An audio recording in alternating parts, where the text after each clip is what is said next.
The plan is to allow the vote of confidence tomorrow, to win that, and then to engage with senior parliamentarians from all sides of the House, including on our side, the DUP and opposition parties, to find where there is a majority for a deal. There's a clear majority against no deal, and therefore I profoundly hope that there is a majority for a deal. So there isn't a plan B. That's what you're telling our viewers tonight.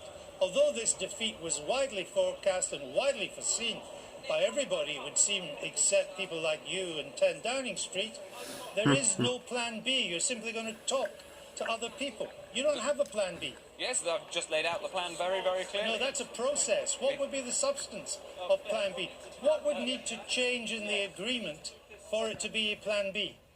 Well, this is the thing about listening, Andrew, is that you listen before you pronounce. So the Prime Minister will be... it's that the Prime Minister will listen and engage with parliamentarians right across the House. I would have thought I'll just remind you, it's almost 2.5 years, more than 2.5 years since we voted to leave the European Union, and you're still just listening. You lost by 230 votes tonight. What possible concessions could the European Union make that would bridge that 230 gulf? Name me one. Well, a whole series of demands on the EU to make additions or changes were made during the debate. I mean, some people were just against the deal for their own political reasons. No, I asked you, what could the European Union now do that would overturn a majority against you of 230? Well, there were a whole series of points raised in the debate over the last 5 days. That was what I was saying. Well, but give me one major change the European Union could now make that would make the deal palatable to a majority in that chamber. No, Andrew, the thing about listening is that you listen before ministers pronounce. Well, so that's what we're Minister, going to do. you're clearly not listening to me because I'm asking you a question and you're refusing to answer it. What major change could the European Union now make that would overturn a majority of 230 against the May deal? Give me one. Andrew, you can keep asking the same question, and I'll keep giving you the same answer. Well, you're not giving me an answer at all, Minister. I am giving you a very clear answer, which is that we are going to listen to the Commons and listen to the senior parliamentarians who the Prime Minister is going to engage in. If I came straight out of the House of Commons and came to your in front of your camera and immediately announced the results of those discussions, then that would be entirely prejudging the fact that we're going Oh, shut up. Excuse me, Minister. You have pointed out that MPs made a number of points of changes, substantive changes they wanted. What I'm trying to get from you is what sort of substantive change, because we're not talking about a majority that you've lost by 10, 15, 20, even 50 votes. What would overturn a majority against you of 230? Give me an idea. This is precisely the process that the Prime Minister is going to go through. I know that you don't like the answer that I've given you, but that is the answer. And it's not an answer to the question I'm asking. It may be a very good answer to a different question, but it's not an answer to the question that I'm asking you. But that's because what happens if you're a minister and you say, we're going to do this or that, is that it gets set in stone. The whole point about listening is that you allow the debate and the discussions to happen, and the Prime Minister's going to have those discussions. So what's the time, if you don't give me the substance, what's the timetable here? The Prime Minister listens yet again, there's more discussions yet again, but by next Monday night she has to come forward with a plan B, is that correct? With a statement, yes, that'll be put to the House Oh, in terms of she's making a statement, is she? And then she goes to Europe to then see if Europe will agree to the changes that she might have agreed with in discussions with the other parties? That's exactly right. She said that.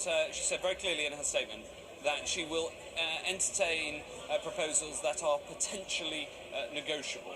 So that's right. She'll then have to take those to the EU and explain that the deal that she negotiated with the EU clearly hasn't been accepted by the Commons and can't be ratified as is, and therefore take the results of those discussions Man that is I'm not very going to confused. prejudge and take them to the EU.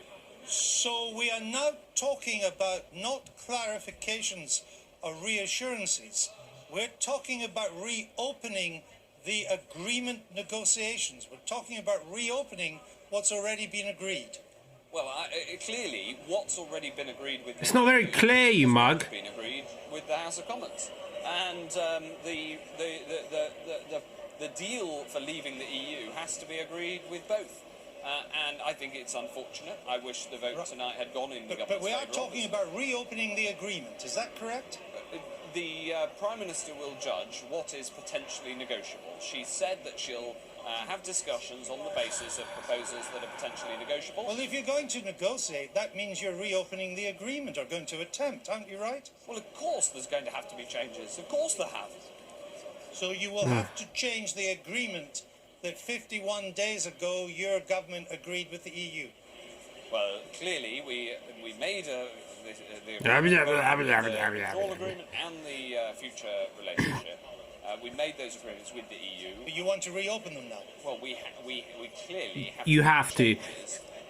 In order to have a deal with the EU that can also command the support of the House. All right. I put it to you, Minister, that if any of these changes, as a result of the discussions, of which you won't tell us any idea of the outcome, that any substantive changes or major changes, such as the Labour Party may well want on a customs union or the single market or various other things that the Scottish Nationalists may want, or even the DUP, that given the nature of the radical changes they may well want, you cannot negotiate that without asking for an extension of Article 50, which delays our departure.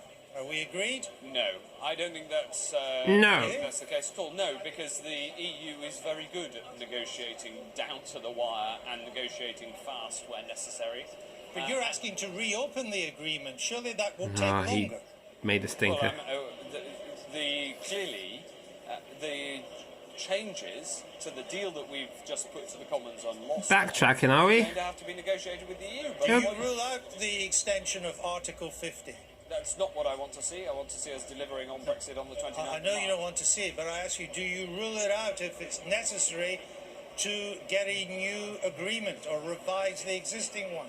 I don't believe that it's necessary to extend the Article 50 deadline in order to get a deal, not least because the negotiations... No, I've had enough of this. discussions with colleagues Bye. across the House